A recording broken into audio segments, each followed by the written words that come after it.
Chers auditeurs, chères auditrices, assalamu alaikum, mes frères, mes sœurs, mes compatriotes d'Afrique et de la diaspora, et plus globalement à tous ceux qui s'intéressent à l'actualité africaine et plus particulièrement à l'actualité à l'intérieur de l'espace AES.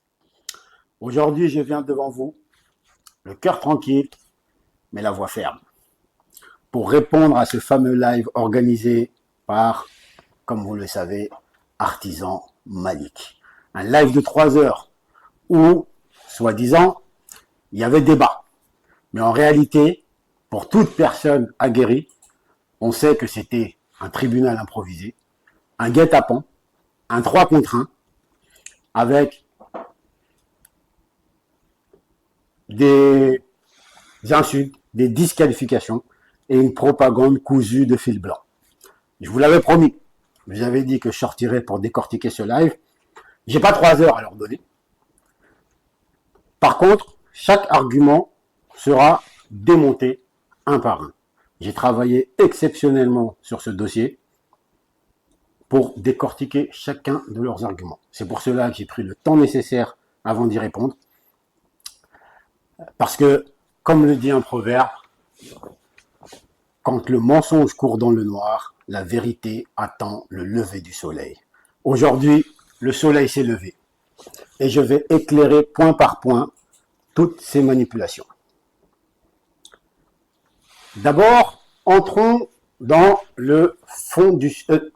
voyons un peu déjà au niveau de la forme.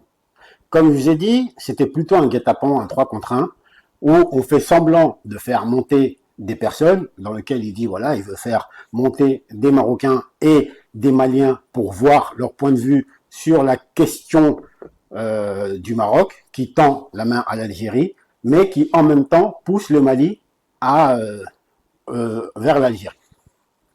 Déjà, cette question, elle est basée sur une conclusion qui est fausse. C'est la première chose. Et deuxièmement, en fait, il dit qu'il veut faire monter que des Maliens et des Marocains, mais dès que ces personnes viennent et parlent, ne serait-ce qu'un petit peu et qu'ils ne sont pas d'accord, il dit oui, non, on peut accepter une propagande, mais pas deux, nanana. Et il les fait descendre. Ensuite, ils arrivent à 3, lui et une de ses go, je ne sais pas, Ania ou je ne sais pas qui, plus un autre Black Brigade ou je ne sais pas quoi non plus, qu'on va traiter, on va traiter son cas aussi. Et ils disent, et ils viennent et ils s'acharnent contre la personne en disant oui, non, ici, tu as menti, c'est de la propagande, c'est ceci, c'est cela. Et ils imposent leur narratif. Mais, malheureusement pour eux, basé là. Et je vais y répondre à chacun de leurs arguments, un à un. Commençons par la question posée. La grande question qui a été posée, c'était pourquoi le Maroc pousserait-il le Mali à provoquer l'Algérie, pousse-t-il le Mali à provoquer l'Algérie, alors que Mohamed VI, du coup le roi du Maroc, tend la main à Alger. Et pour eux, c'est une sorte de duplicité, c'est voilà, c'est de l'hypocrisie, tout ci, tout ça. Les gens sont montés, ont donné leur avis, plus ou moins. Maintenant, moi, je vais vous donner mon avis, mon analyse sur cette question. Parce qu'en fait, les gens s'improvisent analystes, s'improvisent lanceurs d'alerte, donneurs d'informations, analystes de questions politiques, de questions géopolitiques, de questions géostratégiques, des questions qui les dépassent. Mais ils n'ont pas la culture, on va dire politique, ni stratégique, géographique, historique nécessaire pour pouvoir comprendre une situation en termes de géopolitique, de géostratégie, de diplomatie et de politique sur la scène internationale. Mais aujourd'hui, on va essayer de poser les bases. D'abord, la réponse à cette question, elle est toute simple. C'est une mauvaise lecture, en fait, de la géopolitique, de toutes ces personnes qui se posent cette question. D'abord, pour commencer, le Maroc ne pousse pas le Mali à attaquer l'Algérie ou quoi que ce soit. Jusqu'à preuve du contraire, c'est bien l'Algérie qui a détruit un drone malien et non le Maroc qui a demandé au Mali de détruire un drone malien à la place de l'Algérie. C'est pas comme ça que ça fonctionne. Le Mali, c'est un État souverain qui choisit librement ses alliances, librement ses partenaires, et ce n'est ni un État vassal de qui que ce soit, ni un État proxy de qui que ce soit. Entre le Maroc et le Mali, il y a ce qu'on appelle une coopération bilatérale, comme avec tout autre pays sur cette planète. Ça, c'est le premier point. Ensuite, concernant la question en elle-même, du fait que le roi Mohamed VI tend la main à l'Algérie. Beaucoup ont pris ça comme soit de la faiblesse, soit une envie de discuter parce qu'ils sont en train de perdre du terrain ou je ne sais quoi, ou beaucoup l'ont pris, du moins, du côté des adversaires du Maroc et autres, beaucoup l'ont pris par orgueil en fait. C'est leur orgueil qui en parlait. Mais ce qu'ils n'ont pas compris, c'est que c'est la subtilité qui se cachait derrière ce message. Et aujourd'hui, c'est ça qu'on va vous expliquer. Alors, le Maroc applique une stratégie qui est simple et qui existe depuis la nuit des temps et qui combine, en fait, qui est tout droit sorti de l'art de la guerre de Sun Tzu. Et je vais vous expliquer. Dans l'art de la guerre, Sun Tzu dit, le comble de l'habileté, c'est de vaincre son ennemi sans combattre. Donc en diplomatie, tout ce que ça veut dire, tendre la main, mais en étant en position de force. Donc regardez bien la situation maintenant. Le Maroc aujourd'hui, concernant le Maroc occidental ou le Sahara occidental, selon les dires de certains, enfin selon les dires de chacun, pour ma part, j'essaie de ne pas prendre position. Le Maroc, il a le soutien des grandes puissances sur cette question, sur l'autonomie du Maroc occidental et sur la mise en place d'un référendum concernant cette autonomie. L'ONU commence à se ranger depuis que les États-Unis se sont rangés derrière le Maroc, l'UE, la même chose, certains pays arabes, la même chose, des pays africains aussi, c'est pareil, aujourd'hui reconnaissent la souveraineté du Maroc sur le Maroc occidental et appellent à un référendum sur l'autonomie du Maroc occidental et ainsi de suite, sur le plan qui a été défini. Donc maintenant, le Maroc, sachant cela, tend la main à Alger devant le monde entier, sous les projecteurs. Parce que le roi du Maroc, il a fait ça en mondiovision. Ici, je vous ai parlé de l'art de la guerre. Mais c'est aussi une situation qu'on peut, pour les amateurs d'échecs, qu'on peut aussi assimiler au jeu d'échecs. Et il y a une situation dans les jeux d'échecs qu'on appelle le zugzwang. Le zugzwang, c'est quoi? En fait, c'est une situation, pour ceux qui connaissent un peu le jeu d'échecs, c'est quand ton adversaire est obligé de jouer un coup, mais quel que soit le coup qu'il joue, il s'affaiblira et se mettra dans une position qui est moins bonne que la position dans laquelle il était auparavant, avant de jouer. Et c'est exactement ce qui se passe ici. Qu'est-ce qui se passe? Si l'Algérie refuse la main tendue du Maroc, elle apparaît comme fermée, ne voulant pas la paix, et isolée. Si elle accepte, elle doit négocier en position de faiblesse et en reculant. Donc, quoi qu'il arrive, quoi que fasse l'Algérie sur cette situation, elle va obligatoirement se retrouver dans une position moins bonne que la veille de cette proposition. C'est tout ce que le roi du Maroc il a fait. Mais la majorité des gens, on va dire du camp adverse, ont pensé avec orgueil. Et en diplomatie et en politique, l'orgueil, les sentiments n'entrent pas en jeu. C'est soit tu réfléchis à une stratégie droite et correcte, ou soit tu te fais bouffer. C'est aussi simple que ça. Donc non. Le Maroc, à mon humble avis, ne cherche pas la provocation, à savoir à provoquer le Mali ou à provoquer le Mali vers l'Algérie. Le Maroc considère l'Algérie très probablement comme son adversaire, ça, il n'y a pas de problème, tout comme l'Algérie considère le Maroc comme son adversaire. Mais tout ce qu'il fait ici, c'est tendre un piège diplomatique subtil à l'Algérie, et seuls ceux qui sont doués d'intelligence pourront le comprendre. Après, ceux qui parlent avec orgueil, c'est juste que vous ne savez pas de quoi vous parlez. Mais concernant le Mali, dans cette histoire, le Mali n'a absolument rien à voir. Il n'est ni manipulé, ni un proxy, ni quoi que ce soit. Le fait qu'on ait des échanges bilatéraux avec le Maroc ne veut pas dire qu'on est contre l'Algérie. Le Mali avance sur sa propre voie, fort de ses choix souverains. C'est aussi simple que ça. L'homme qui suit l'ombre d'un autre ne voit jamais le soleil. Le Mali a décidé de marcher au soleil et dans l'ombre de personne. Ensuite, Ça, c'était pour la question dans le fond. Maintenant, on va revenir sur les différents arguments de chacun. D'abord, je voudrais revenir sur un détail qu'ils ont relevé, qui est lors de l'épisode, on va dire, du drone en avril 2025. Ils disent qu'il y a eu une manifestation à la suite de ça, au Mali, et que les drapeaux marocains ont été brandis lors de cette manifestation. Et que ces drapeaux marocains qui ont été brandis dans les manifestations au Mali sont une provocation orchestrée contre l'Algérie. Bien évidemment, oui. Oui, c'est une provocation envers l'Algérie. Oui, les Maliens ont décidé de provoquer à ce moment-là l'Algérie et de leur, comme on dit, de leur foutre le seum. C'est aussi simple que ça. Parce que pourquoi? Les Maliens, ils savent très bien ce qu'ils font. C'est pas une manipulation, rien du tout.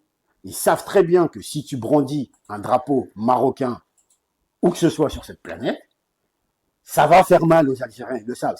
On n'est pas des idiots, on le sait. D'accord. Maintenant, ça c'est le premier point. Il n'y a pas de problème. Mais maintenant, venir dire que c'est le Maroc qui a chapeauté tout ça et qui a manipulé tout ça parce que comment les Maliens ont fait pour avoir autant de drapeaux marocains dans une manifestation, moi j'ai deux réponses à vous donner. Soit vous êtes complètement hors sol et vous savez pas qu'un drapeau ça coûte peanut et qu'on peut trouver des drapeaux de n'importe qui. J'ai même vu dire que oui, les grands drapeaux, d'accord, ça peut être cousu, mais les petits drapeaux, ça c'est des drapeaux officiels. Écoutez les gars, ça c'est si vous voulez, dans votre imaginaire, si vous voulez. Mais ici, les drapeaux, on en trouve de toutes les sortes. Si vous voulez le drapeau, vous créez un pays aujourd'hui, demain, son drapeau, vous l'avez ici, il n'y a pas de problème. Ensuite, deuxième chose que j'ai à dire par rapport à ça. Si c'est un simple drapeau marocain qui peut faire trembler un pays comme l'Algérie ou qui peut déstabiliser l'Algérie, vous avez vraiment du souci à vous faire. C'est que l'Algérie, c'est vraiment un pays très fragile et instable. Un simple drapeau marocain qui vous met dans tous ces états-là, alors là, c'est vraiment grave pour vous. Après, ça, c'est un conseil que je vous donne. Ensuite, il y a un Malien qui est monté pour leur expliquer que non, que le Maroc n'avait rien à voir là-dedans, que lors de cette manifestation-là, qu'il y a deux personnes qui ont appelé pour que les gens sortent avec des drapeaux marocains. Ces deux personnes, c'est le journaliste Abdoul Niam, qui est un journaliste très connu ici et très influent, et l'influenceur Boubou Mabel Diawara. Donc le gars leur a expliqué ça, qui sont deux figures connues. C'est pas des agents secrets, c'est pas des Marocains, rien du tout. C'est deux figures très connues au Mali, ici.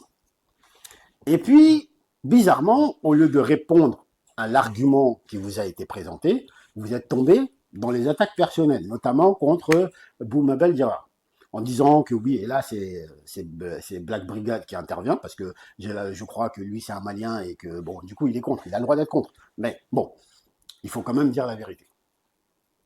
Du coup, il a parlé du fait que Boumabel que ce serait un menteur, un mytho, qu'il aurait inventé des histoires de chaussettes par balle, qu'il aurait vendu à l'État. Déjà, ça c'est faux. Il n'a pas vendu. Il a parlé d'histoires de chaussettes par balle. C'était à l'époque.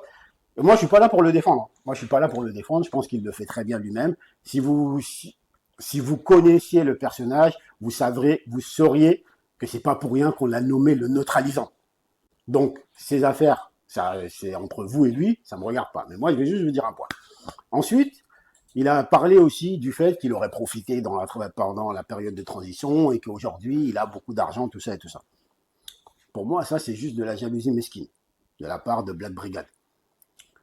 Mais ce que Black Brigade, il ignore, c'est que Boumamel, à la base, avant tout ça, c'était déjà une figure politique dans le pays, mais aussi c'est un entrepreneur. Il a une compagnie d'assurance, il a une web TV, il était directeur de publication d'une télévision ici. Donc, il a ses revenus. Et en fait, on s'en fout en fait de s'il a de l'argent ou pas. C'est pas ça le débat. Concernant les histoires de chaussettes barbales, je pense que lui-même a expliqué cette situation. Et moi, je m'en fiche de ça. Comme je vous ai dit, c'est pas pour rien qu'on l'a nommé le neutralisant. Il a son rôle à jouer ici. Il a son rôle à jouer et il joue son rôle, il joue sa partition. C'est aussi simple que ça. Donc, tout ça, c'est que des bavardages de personne, on va dire, jalouse ou quoi que ce soit. Moi, je suis pas là pour le défendre. Il se débrouille lui-même très bien à ce sujet. Ensuite, vous avez sorti la Black Brigade, encore une fois, a sorti cette fameuse phrase qu'il aurait dit comme quoi l'État malien va vendre son soleil. Et là, vous avez ricané comme quoi, oui, vendre le soleil, quoi, machin, tout ça.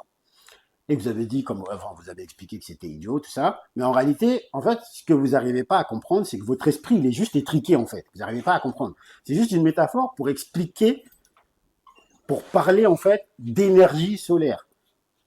Et que dans un futur, le Mali, si il utilise ses ressources correctement, et notamment l'énergie solaire, parce que ici, le soleil sort, on est sous le soleil 365 jours sur 365, donc que si l'État investit dans l'énergie solaire, l'État pourra vendre son soleil. Pour dire, l'État pourra vendre son énergie venant du soleil. Mais bon, comme encore une fois, il faut être doué d'intelligence pour comprendre certaines images et certaines phrases. Pour conclure sur cette histoire, je vais juste vous dire que l'âne ne comprend pas la valeur du balafon. Et ceux qui ne savent pas ce que c'est qu'un balafon, je vous laisse aller taper ça sur Google. Ensuite, il y a une autre personne qui est montée, qui est venue nous expliquer que l'Algérie a toujours aidé le Mali. Oui, l'Algérie a aidé le Mali. C'est vrai, dans certains cas, c'est vrai. Mais très souvent, comme le Premier ministre l'a dit, on a beaucoup trop souffert de pompiers pyromanes. Quand ça l'arrange, quand ça les arrange, ils envoient des médiateurs, et quand ça les arrange pas, ils laissent brûler le feu, ou du moins, ils rajoutent de l'huile sur le feu. Aujourd'hui, c'est très simple, le Mali, il dit juste plus jamais ça. Et comme l'a dit le Premier ministre Abdoulaye Maïga, nous avons trop souffert de médiateurs, pompiers, pyromanes. D'accord? Et aujourd'hui, le Mali a tout simplement décidé de régler ses problèmes à l'intérieur du Mali. Aux problèmes maliens, des solutions maliennes. Et comme on pourrait le dire, hein, ça illustre le verset du Coran. Personne ne portera le fardeau de personne. Okay? Donc le Mali a décidé de porter son fardeau lui-même et d'avancer lui-même tout seul. C'est aussi simple que ça. Ensuite, le cas, on va dire, le plus idiot. C'est une personne qui est montée, qui s'appelle Azawadi. Alors là, on est au sommet du ridicule. Parce que vous avez inventé un pays imaginaire qui n'existe pas, l'Azawadi. C'est un pays, ça n'a jamais existé. Ni dans les archives, ni dans les cultures, ni dans les cartes, ni historiquement, ni géographiquement. Ça n'existe pas. L'Azawadi, ça n'existe pas. D'accord? Et ensuite, vous essayez d'inventer un mensonge encore plus gros. Et ça, c'est que, apparemment, le général d'armée Assimi Goïta, président de la République du Mali, aurait été capturé par les membres du MNLA ou quoi que ce soit, et que c'est l'Algérie qui aurait fait la médiation pour le libérer. Pour cela, j'ai absolument tout vérifié. Et c'est ce qui m'a pris énormément de temps dans cette histoire. J'ai vraiment vérifié tout ce que je pouvais vérifier. Chaque biographie, chaque archive militaire. Rien. Zéro. Nada. Il n'y a rien sur une capture du général Assimi Goïta. Il n'y a rien. Ça n'existe pas. Alors, du coup, c'est rien d'autre qu'un mensonge. C'est juste un mensonge total. Maintenant, laissez-moi vous rappeler le vrai parcours du général Assimi Goïta, avec des faits clairs et vérifiables. Ici, on n'est pas là pour mentir. En termes de formation militaire, Assimi Goïta commence sa carrière au Prytanée militaire de Kaiti. C'est l'école de l'élite militaire. Déjà, il se distingue en étant premier de sa classe dès la 6e. C'est pas un hasard qu'il a pris le chemin dans lequel il se trouve aujourd'hui. Puis ensuite, cap sur l'école militaire interarmes de Koulikoro. Promotion Mamadou Koulibaly 1998. Il choisit les blindés et la cavalerie. Bref, en gros, il choisit du lourd. Ensuite, il s'en va chercher l'excellence partout. 2005 en France, école d'application du train. 2008 en Allemagne, cours de capitaine. 2015, double combo, école d'état-major au Gabon. et formation antiterroriste en Allemagne et aux États-Unis. Résultat, un officier complet formé aux standards internationaux. Parcours sur le terrain.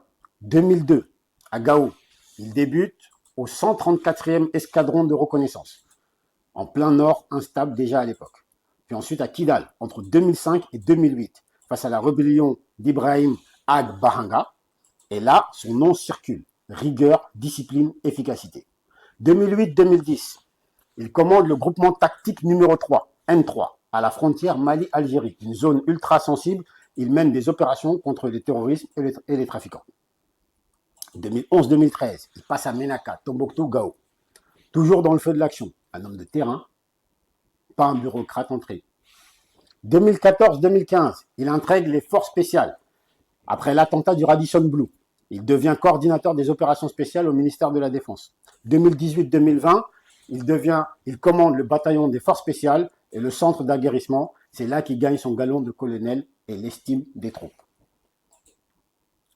En termes d'engagement international, en 2015, il part au Darfour sous mandat de l'ONU, médaille à la clé, preuve de son sérieux reconnu à l'international. Les décorations qu'il a eues, croix de la valeur militaire, médaille du mérite militaire, médaille commémorative de campagne, médaille de la défense française en or, médaille des Nations Unies pour son service au Darfour. Voilà la vérité. Un parcours brillant, forgé dans le feu, respecté au Mali et au-delà. Alors, inventer qu'il aurait été capturé par des GAT, des groupes armés terreau-terreau, c'est du cinéma pour les réseaux sociaux. Et comme je vous l'ai dit depuis très longtemps, ici, on n'est pas à Hollywood. On vit la vraie vie. Des faits relatés et réels. Le soleil peut se cacher derrière les nuages, mais il n'est jamais prisonnier. Assimi Goïta n'a jamais été prisonnier de qui que ce soit. Du moins, on n'en a trouvé aucune trace. Ensuite, cette même énergumène d'Azawadi, où on va rester poli, a sorti encore une autre ânerie, ou plutôt une autre manipulation. Il tente à dire que l'aide du Mali à l'Algérie, que le Mali n'a jamais aidé l'Algérie, que c'est les Touaregs du nord, de Kidal, de Gao, de Tombouctou, qui ont aidé l'Algérie. Mon gars, je vais te dire une chose. Tu peux tourner ça comme tu veux. Mais l'histoire, c'est pas un jouet qu'on réécrit selon ses humeurs. Ok ? Le Mali a aidé l'Algérie dans sa guerre de libération et d'indépendance. Ça vous fait mal, mais c'est comme ça. Tu parles de Touareg, de Gao, de Kidal, de Tombouctou. Bien, c'est très bien. Que ce soit le cas même, il n'y a pas de problème. Mais on va rappeler juste une évidence. Ces villes et ces régions que tu as citées, c'est nulle part ailleurs que le Mali. Gao, c'est au Mali. Kidal, c'est au Mali. Tombouctou, c'est au Mali. Donc même si c'était que les Touaregs de ces villes-là qui ont aidé l'Algérie, il s'agit d'une aide malienne. Ce sont des Maliens qui ont aidé l'Algérie. Le débat, il n'existe même pas en vrai. Là, je perds un peu mon temps pour essayer de t'éduquer et te faire comprendre qu'on ne raconte pas des bêtises comme ça devant la terre entière. Mais, passons. Et d'ailleurs, il n'y a pas que le Nord. C'est tout le pays qui a contribué à l'aide à l'Algérie. Nous, on ne fait pas les fanfarons comme vous, à venir dire oui, on vous a aidé, on a effacé votre dette, machin, on ne fait pas les fanfarons. Ça, je vous l'ai déjà dit. Sinon, à l'époque, le président Modibo Keïta avait bel et bien instauré une taxe spéciale sur les timbres pour financer la révolution en Algérie et financer le FLN. Donc, nous, on n'est pas là pour fanfaronner. C'est juste des faits et des vérités historiques qu'on vous explique. Si vous voulez réécrire l'histoire, on sera toujours là pour faire barrière. Parce que c'est notre histoire commune dont on est en train de parler.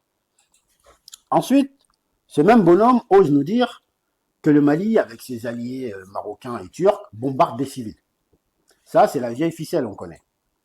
Quand un groupe armé terreau perd sur le terrain, elle se cache souvent derrière les civils, en disant oui, on tue les civils. Mais soyons clairs, on va être clairs. Est-ce que ces gens-là sont une armée régulière? Non. Ces groupes armés terreau-terreau, c'est pas une armée régulière. Donc c'est pas une armée face à une armée. Vous êtes des groupes terreau-terreau, et quand on vous neutralise, vous cherchez à faire croire aux gens que vous êtes des civils qu'on vise. Ça, nous, on a très bien compris. Mais ça, nous, on sait ce qu'il en est. Mais les faits sont têtus. Ils sont là. Historiquement, on sait. À chaque fois que vous êtes neutralisé, c'est les mêmes bêtises que vous nous racontez. Ensuite, il nous raconte que le Mali gagne sur le terrain grâce aux Russes et grâce aux Turcs. Déjà, merci de reconnaître que sur le terrain, on est en train de vous mettre la misère. Ça, c'est une première chose. Le reste, je classerai ça juste dans la propagande pour masquer votre défaite. Aussi simple que ça. Ensuite, cette même personne nous dit que le Mali souffre de la non-reconnaissance, d'un problème de reconnaissance du Mali envers l'Algérie.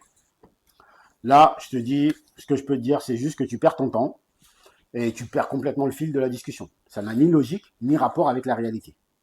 Ensuite, pour finir sur les arguments de Azawadi, il joue au soi-disant devin.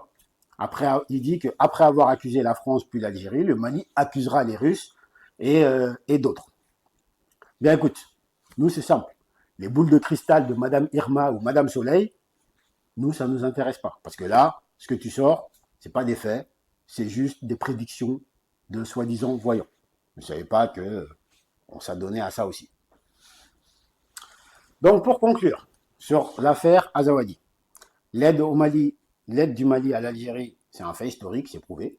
Les villes dont il parle qui auraient aidé l'Algérie, c'est des villes maliennes. Et du coup, ce sont des Maliens. Les accusations de bombardement sur des civils, c'est juste un écran de fumée. Et les prophéties bizarres, on rentre pas là-dedans. Comme on dit, on peut cacher le soleil avec ses mains, mais ça ne dure pas longtemps. L'histoire finira toujours par briller, que ça vous plaise ou non. Quand tu es vaincu sur le champ de bataille, tu inventes des larmes pour les caméras. Nous ici, on n'est pas là pour faire pleurer dans les chaumières. Ensuite, on a les arguments de Wolfman et Algerian Space. Wolfman qui vient nous parler de guerre de procuration, que le Mali serait un proxy du Maroc. Ça, c'est une insulte gratuite, j'ai pas de temps à perdre là-dessus. Le Mali n'est le proxy de personne, 1.200 000 traits. On rentrera pas là-dedans. Ensuite, il y a Algerian Space qui vient nous dire que le Mali fait de la provocation envers l'Algérie en recevant des diplomates émiratis, des diplomates marocains. Je ne savais pas que recevoir des diplomates, c'était un acte hostile vers un autre pays. Mais en fait, moi, la question que j'ai à vous poser, c'est quoi cette vision paranoïaque? En fait, vos ennemis ne sont pas forcément nos ennemis. Ça, il va falloir le comprendre une bonne fois pour toutes. Une bonne fois pour toutes. Un État, ça parle avec qui il veut. Le Mali, du coup, discute avec qui il veut. Il discute avec le Maroc, avec les Émiratis avec qui on vient de signer 11 accords stratégiques et mémorandum d'entente. Que ça vous plaise ou non, c'est comme ça. C'est notre droit le plus absolu. Ensuite, dans ces mêmes arguments-là, vous nous expliquez que ça a été prouvé que c'est le Maroc qui a créé le Mouidjao. Moi, ça me fait rire. Parce que c'est les mêmes arguments, en fait. On pourrait dire la même chose. Qui a fait quoi dans le Sahel? On le sait. Qui a fait quoi dans le Sahel? Ça, on le sait.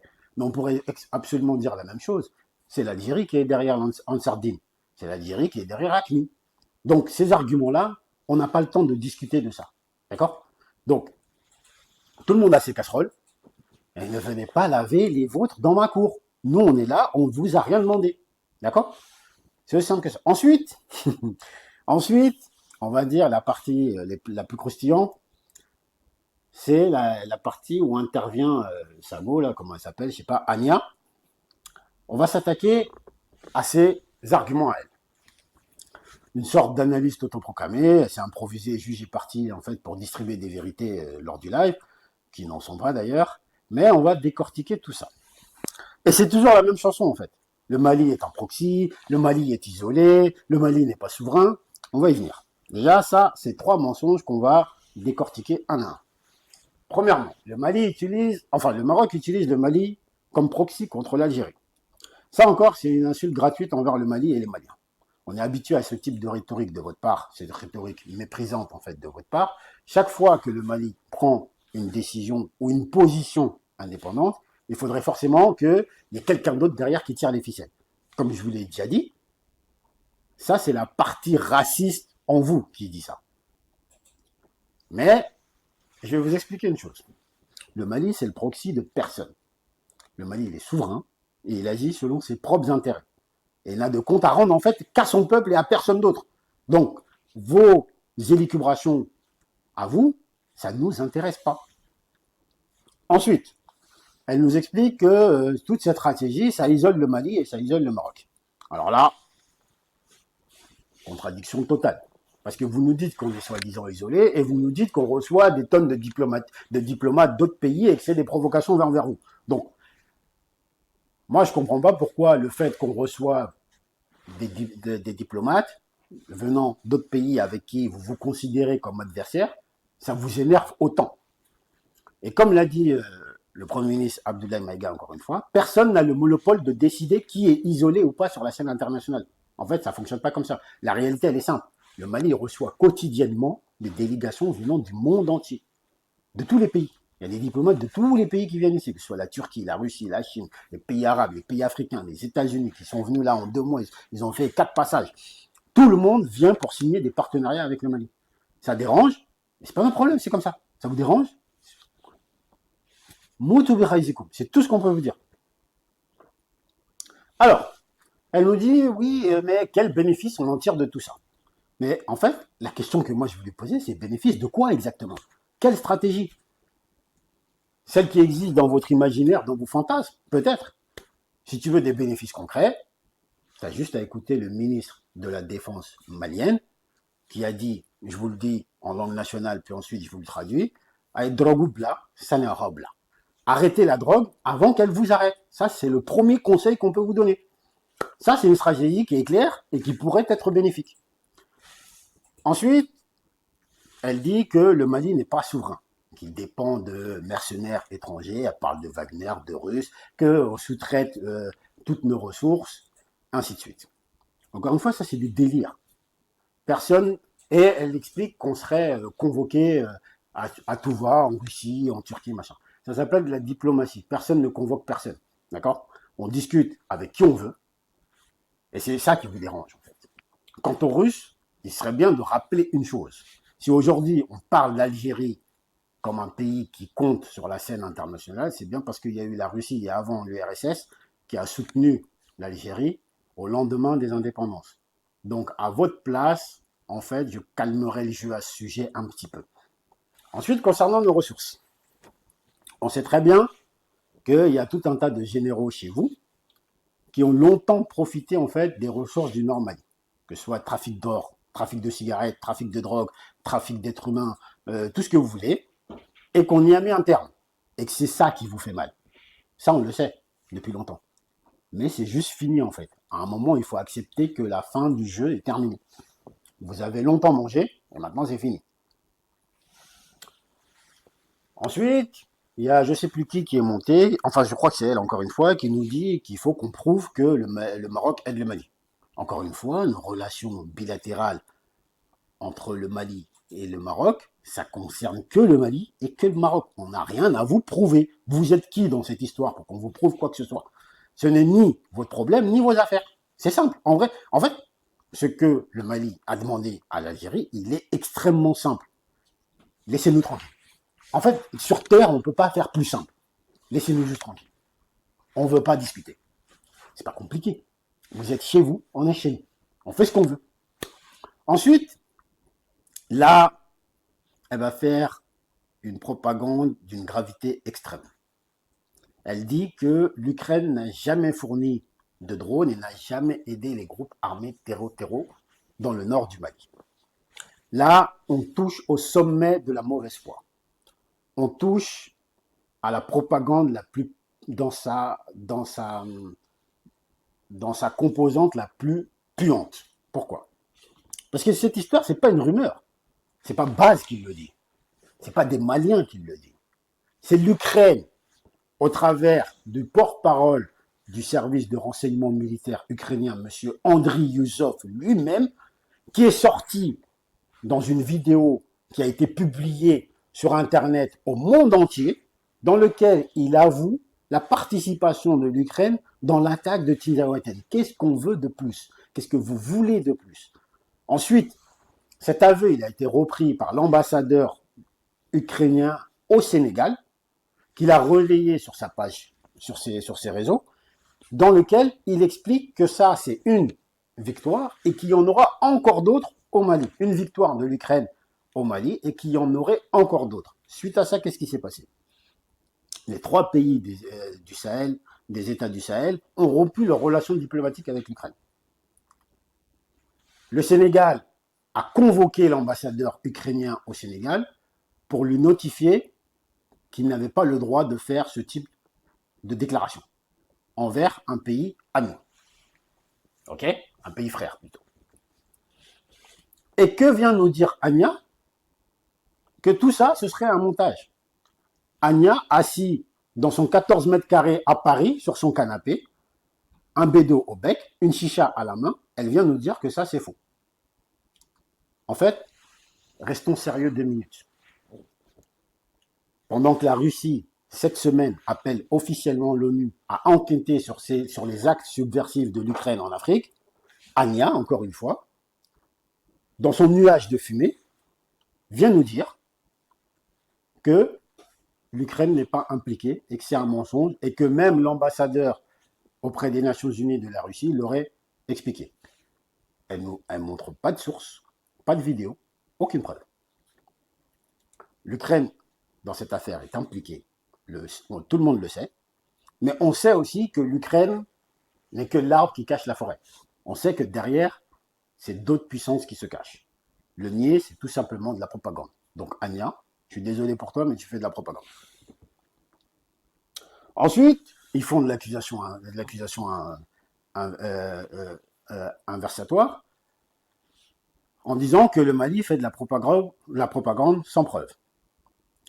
Tellement futile qu'on pourrait tout simplement contrer cet argument en disant que c'est celui qui dit qui est. Je viens tout juste de vous prouver jusqu'à maintenant toute la propagande qu'ils utilisent contre nous. Mais on va rester quand même sérieux, parce qu'ici, on fait des choses sérieuses. Chaque affirmation du Mali est étayée par des faits, des preuves et des témoignages. À l'inverse de votre côté, il n'y a rien. Que des slogans qui sont répétés en boucle, sans rien pour les soutenir, que ce soit de preuves tangibles, vous n'avez absolument rien. Ensuite, elle nous a aussi expliqué, je ne sais pas, peut-être que ce qu'elle prenait était beaucoup trop fort à ce moment-là, elle nous explique que les ministres actuellement dans le gouvernement de Goïta et qui étaient dans le gouvernement précédent, et elle prend en exemple le ministre des Affaires étrangères, M. Abdoulaye Diop, que ce sont et que ceux qui ont signé les accords d'Alger ont trahi. Que ce sont des traîtres et qu'ils ont trahi le Mali. Alors ici, je suis d'accord avec vous. Effectivement, c'est vrai. Enfin, je suis d'accord à moitié. Mais pas pour les mêmes raisons. En fait, oui, le régime d'Alger pensait que c'était des hommes qui étaient à sa solde. Et aujourd'hui, ils défendent leur pays aux côtés d'Assimi Goïta. Donc pour le régime d'Alger, ils les ont trahis. Mais c'est pas ça. Ils défendent leur pays. Et nous, on est fiers d'eux. C'est nous les Maliens. On est fiers d'eux. Et comme on vous l'a toujours dit, vous ne pouvez pas aimer les Maliens plus que les Maliens. Ça, c'est physiquement, métaphysiquement, spirituellement, tout ce que vous voulez, c'est impossible. Ça marche pas. Ensuite, encore une fois, elle nous explique que les populations du Nord souffrent des frappes maliennes. Encore une fois, c'est de la manipulation, de la propagande. Personne n'est visé au Mali, à part les groupes terreau-terreau, comprenant tous les groupes qui existent au Mali, des groupes terreau-terreau, du GSIM, JNIM, EI, ACMI, FLA, tout ce que vous voulez, ce sont tous des groupes terreau-terreau. Les femmes ciblent uniquement ces groupes armés qui, au demeurant, menacent la paix et la stabilité du pays. Et puis on va faire un rappel simple. Comme je vous l'ai déjà dit, vous ne pouvez pas aimer les Maliens plus que les Maliens eux-mêmes. C'est impossible. Techniquement, ça ne marche pas. Alors, pour conclure sur Ania. Et encore une fois, je vais te dire la même chose que Azawadi. Aïdrogoubla, sanarobla. Arrêtez la drogue avant qu'elle vous arrête. Parce que ça devient inquiétant. Donc, elle mélange dans ses propos insultes, contradictions et propagande. Mais chaque fois qu'on prend ses propos un à un, on se rend compte qu'il s'écroule devant les faits. Le Mali, c'est un pays souverain. Le Mali choisit ses partenaires comme bon lui semble. Et le Mali, il avance, que ça vous plaise ou non. C'est comme ça. Ensuite, on a un autre personnage qui est monté qui s'appelle Warren. Warren nous explique que les Maliens sont ingrats parce que l'Algérie a aidé le Mali, notamment en effaçant la dette, en effaçant sa dette, c'était en 2013, par le président Abdelaziz Bouteflika. Encore une fois, cette histoire, en fait, c'est une histoire, c'est une diversion. Moi, on va pas mentir ici. L'Algérie a bel et bien effacé la dette de 14 pays africains en 2013. Il s'agit de 900 millions de dollars qui ont été effacés pour 14 pays. D'accord? Et ça va jusqu'à 3 milliards de dollars si on y rajoute l'Irak et je crois la Syrie. Bref, on n'est pas là pour discuter de ça. Pour 14 pays, 900 millions de dollars. En vrai, on n'a pas le chiffre exact par pays. On a le chiffre global. Mais disons que c'est 14 pays et que 900 millions, on les partage à part égale sur 14 pays. Ça fait 64 millions de dollars. À l'échelle d'un pays, c'est peanut. OK? À l'échelle d'un pays, c'est peanut. Et vous, ce que vous nous dites au travers ça, c'est comme vous nous avez aidés avec cet argent, on devrait à jamais, sur je ne sais combien de générations à venir, être à genoux devant vous et accepter toutes vos bêtises. Même si vous aviez investi 10 000 milliards de dollars, si vous nous manquez de respect, on sera là pour vous le dire. C'est aussi simple que ça. Maintenant, moi, ce que je peux vous dire, c'est que celui qui donne en réclamant des remerciements n'a pas donné, il a investi pour des applaudissements. Et c'est ce qui est en train de vous arriver. Ensuite, on passe à Black Brigade. Black Brigade, que j'ai nommé le toutologue de canapé. Alors, Black Brigade, il a eu un échange avec un Malien sur le fait, il explique que les Maliens ont la mémoire sélective ou qu'ils oublient un peu et qu'ils ne connaissent pas l'histoire. Qu'au Mali, il y a eu plus de présidents militaires, enfin de régimes militaires, que de présidents civils. Là, encore une fois, c'est un mensonge. Et je vais vous expliquer point par point pourquoi c'est un mensonge. Au Mali, le Mali a eu son indépendance en 1960. On est bien d'accord, en 1960. Le premier président du Mali, c'est le président Modibo Keïta, rahimahullah. Donc, c'était un civil, enseignant, pour commencer. C'est le premier président. Il a fait 8 ans au pouvoir. Il a été renversé par un coup d'État du général Moussa Traoré.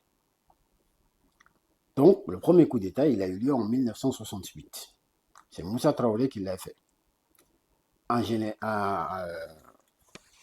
Le général Moussa Traoré. Il a fait 23 ans au pouvoir. Donc lui, c'est un militaire, il a fait 23 ans au pouvoir. Ensuite, Moussa Traoré a été renversé par un coup d'État du général, de Amol Toumani Touré, dit ATT. Il a fait 1 an de transition. 23 plus 1, ça fait 24. On est d'accord sur ça.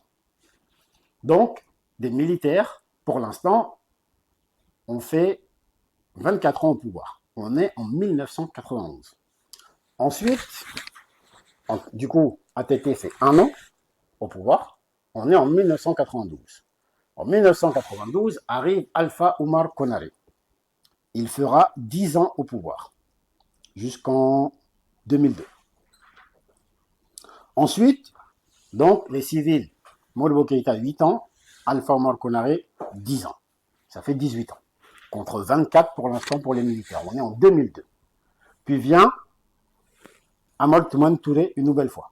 Sauf que, là où c'est de la propagande, À ce moment-là, Ahmed Touré a quitté l'armée et n'est plus militaire, mais est devenu un civil. Il fera 10 ans au pouvoir. Enfin, 10 ans moins 2 mois, si on veut. Il fera 10 ans au pouvoir. Ce qui fait 10 et 10, 20, plus 8, 28. On est à 28 contre 24. Arrive Ahmed Aya Sanogo en 2012, qui renverse ATT à 2 mois de la fin de son mandat, le 12 mars 2012, si je ne me trompe pas. Il rend le pouvoir le 22 avril 2012. Donc il est resté un mois. Donc on est toujours sur 24 ans et peut-être un mois. Ensuite, il donne le pouvoir à un civil qui est Dionkunda Traoré, du 22 avril 2012 au 4 septembre 2013. Il est président de la République pendant 1 an et 5 mois. C'est un civil à qui on a remis le pouvoir à ce moment-là. Donc on rajoute 1 an aux 28 ans déjà passés. Ce qui fait 29. Ensuite, vient Ibrahim Boubacar Keïta, dit Ibeka. Il fera 8 ans au pouvoir. Ajouter 8 ans à 28, ça fait 36. Donc, ensuite, arrive le colonel Assimi Goïta, qui renverse Ibrahim Boubacar Keïta, et ça fait 5 ans qu'il est au pouvoir. Vous rajoutez 5 ans à 24 ans, ça fait 29 ans. Donc, au Mali, les régimes militaires, jusqu'à aujourd'hui, ont gouverné pendant 29 ans, et les régimes civils ont gouverné pendant 36 ans. Donc, Black Brigade, tu peux raconter des bêtises autant que tu veux, l'histoire, vous n'allez pas la réécrire ici. Ensuite, il dit que les manifestations, pour revenir sur cette histoire de manifestation, sur l'histoire du drone, vu qu'on a clôturé cette histoire de président, il dit que ces manifestations-là, elles ont été autorisées par l'État et, et que du coup, c'est l'État qui est derrière. Alors oui, c'est une manifestation qui a été autorisée par l'État. Mais autoriser une manifestation, ça ne veut absolument pas dire que c'est vous qui orchestrez cette manifestation. Ok? Donc, vos histoires, vos délires, encore une fois, la même chose pour toi, Black Brigade. Toi, c'est encore plus grave, parce que toi, je te considère comme un traître. Parce que je veux bien que d'autres personnes de, de pays voisins ou autres fassent de la propagande pour défendre leur pays, ça, je le conçois. Mais qu'un Malien vienne et raconte autant de bêtises sur un live comme celui-ci, je peux te mettre que dans la case d'un traître. Moi, c'est tout ce que je vois. Ensuite, un autre sujet aussi sérieux, il parle des comme quoi le régime d'Alger à chaque fois, enfin pardon, que le régime d'Assimi Goïta à chaque fois ce qu'il fait c'est que en fait pour détourner l'attention sur leur les promesses qu'ils n'ont pas tenues sur le fait qu'ils n'arrivent pas à gérer le pays, ils détournent l'attention en accusant tel ou un tel ou un tel ou un tel. Et il dit, pour l'exemple, il dit, voilà, c'est pareil pour la centrale solaire de Saint-Laurent, elle a jamais, c'est du mytho, c'est du pipeau, ça n'existe pas, et même les parcelles qui avaient été qui devaient être utilisées pour cela, un maire les a vendues. C'est dur, hein. Je veux dire, c'est dur. En fait, je vais vous dire un mot en fait pour mes abonnés et pour ceux qui me regardent. Je vous jure, je vous kiffe. Sinon, ça, c'est un travail qui est très très dur. En fait, tu peux pas réveiller quelqu'un qui fait semblant de dormir. C'est pas possible. Mais on fait l'effort quand même de venir décortiquer ces informations pour vous, pour que vous compreniez un peu ce qui se passe autour de nous, ce qui se passe dans cet espace AES, ce qui se passe. Alors, la centrale solaire de Salam-Koroba, elle a été conçue pour régler le problème énergétique grave, la crise énergétique grave qu'a subi le Mali. La faute de qui c'est pas mon problème. En tout cas, on sait que nous étions et que nous sommes toujours dans une crise énergétique grave. Prendre ça et l'utiliser comme outil de propagande en tant que Malien, c'est extrêmement grave. Parce que c'est des personnes qui souffrent derrière. Et cette centrale de Saint-Laurent, moi j'ai juste une chose à dire là-dessus. Lors de son inauguration, il y avait le président de la République. Vous pouvez dire, ok, lui, il fait du cinéma, c'est un mytho, tout ça, ok. Mais il y avait le responsable de la société Rosatom. Je pense que Rosatom, c'est une société, c'est une entreprise internationale qui a une crédibilité à maintenir sur la scène internationale. Elle a son image à maintenir. Ensuite, il y avait une grande délégation des ministres, des grandes personnalités et tout ça. Vous pensez que tous ces gens-là vont se réunir pour faire du cinéma, du théâtre? Ça, c'est première chose. Ensuite, tu nous expliques que un maire aurait vendu les parcelles qui devaient servir à cette centrale. Mais vous pensez que l'État hein, a besoin d'une parcelle pour un projet d'infrastructure énergétique et qu'un maire, un simple maire, va vendre ses parcelles et que ça va rester comme ça.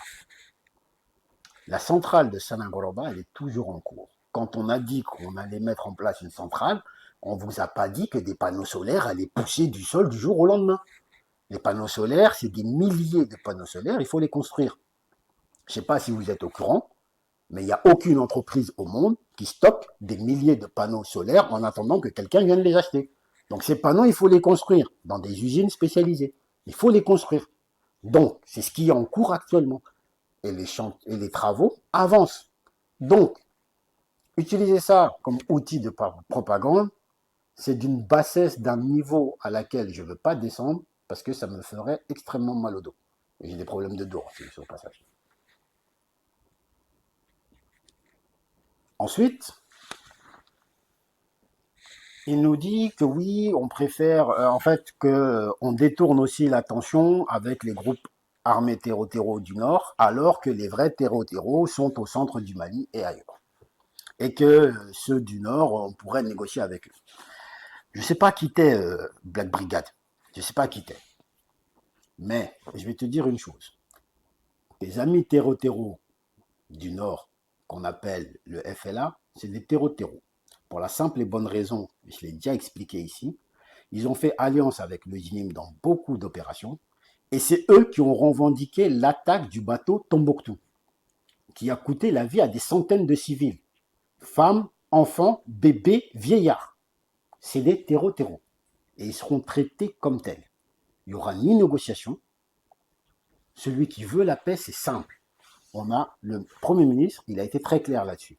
Tu déposes les armes, tu viens et on discute de la suite. Et tu viens sans intermédiaire. Tu viens seul. C'est simple. Celui qui veut arrêter, il dépose les armes et il vient en discute. Il n'y a pas de négociation possible avec des personnes armées. Ça n'existe pas. Ça n'existe pas. Nulle part, ça n'a jamais existé. On va arrêter ça ici parce que je pense que ça commence à être très très long. Ensuite, il y avait aussi les arguments au tout début de Madame Linda Larbaoui. Mais pour Linda Larbaoui, je vais faire court, simple, efficace et expéditif. En fait, c'est toujours le même type d'argument. Elle prépare son cocktail. À l'intérieur, elle y met le Mali, le Maroc, les États-Unis, les Émirats arabes unis, Wagner, les Russes. Elle secoue, elle mélange, elle mixe le tout. Elle rajoute de l'or qui sont raffinés, qui sont envoyés aux Émirats arabes unis. Elle mixe le tout, elle balance ça, elle balance la soupe et elle appelle ça une analyse. Mais en fait, j'ai juste une chose à lui dire à Madame Larboy. Mettre trop de sel dans la cuisine, dans un repas, ça ne s'appelle pas de la cuisine, c'est juste du sabotage. Ça, c'est pas une analyse. Maintenant, pourquoi je n'entre même pas dans le débat avec Madame Larbaoui? Parce qu'en fait, c'est très simple. Le cas Linda Larbaoui, il a été traité par le général Issa Diawara, il l'a éparpillé façon puzzle lors de leur débat sur Afrique Média. Donc moi, j'ai rien d'autre à ajouter là-dessus. Il a absolument tout dit de ce qu'il y avait à dire concernant les arguments de Madame Larbaoui. Donc moi, je m'arrêterai là. Du coup, c'était tout pour moi. On a pris le temps ici de démonter chaque argument, comme vous avez pu le voir, un par un. On a montré que la vérité, même quand on l'étouffe sous 3 heures de mensonges, elle finit toujours par ressortir. Le Mali est debout, le Mali est souverain, le Mali ne sera jamais le proxy de personne, et qui vivra verra. C'était Base Décrypte, l'actualité africaine décryptée avec base sans filtre. Que Dieu bénisse le Mali, que Dieu bénisse l'AES et que Dieu bénisse toute l'Afrique digne. Assalamu alaikum.